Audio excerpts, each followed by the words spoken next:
প্রিয় দর্শক, আসসালামু আলাইকুম। আজকে একটি গল্প শোনাবো। অভাব কাকে বলে? অর্থনীতি ক্লাসে বয়স্ক একজন স্যার রুমে ঢুকেই সামনে বসা ছেলেটিকে প্রশ্ন করলেন, বলো তো, অভাব কাকে বলে? অর্থনীতিতে বস্তুগত বা অবস্তুগত কোনো দ্রব্য পাওয়ার আকাঙ্ক্ষাকে অভাব বলে। ছেলেটি উত্তর দিল, এটা তো অর্থনীতির ভাষা। সাধারণভাবে অভাব কাকে বলে? অর্থাৎ অভাব বলতে তুমি ঠিক কি বোঝো? ছেলেটি মাথা নিচু করে বেঞ্চের দিকে তাকিয়ে আছে। কি বলবে ভাবছে সে। স্যার আবার তাড়া দিলেন, বলো।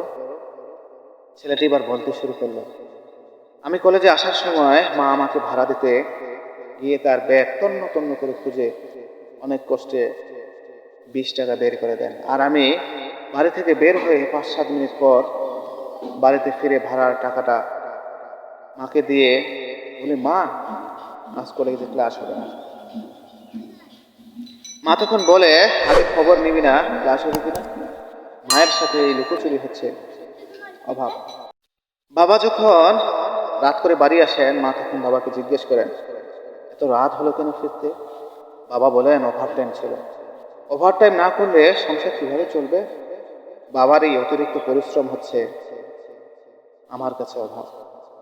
ছোট বোন মাস শেষে প্রাইভেট টিচারের টাকা বাবার কাছে চাইতে যখন সংকোচ বোধ করে, সেটাই তার অভাব।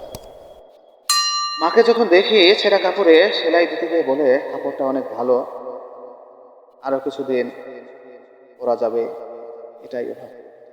মাস শেষে টিউশনের পুরো টাকাটা মায়ের হাতে দিয়ে বলি, মা, এটা তুমি সংসারে খরচ করো। মা তখন একটা স্বস্তির হাসি হাসেন। এই স্বস্তির হাসি হচ্ছে অভাব।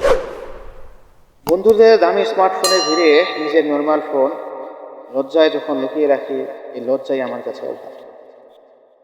অভাবী হওয়ার কাছে মানুষগুলো যখন আস্তে আস্তে দূরে সরে যায়, এই দূরে সরে পড়াটাই আমার কাছে অভাব। পুরো ক্লাসের সবাই দাঁড়িয়ে গেল, অনেকের চোখে জল। স্যারও চোখের জল মুছতে মুছতে ছেলেটিকে কাছে টেনে নিলেন।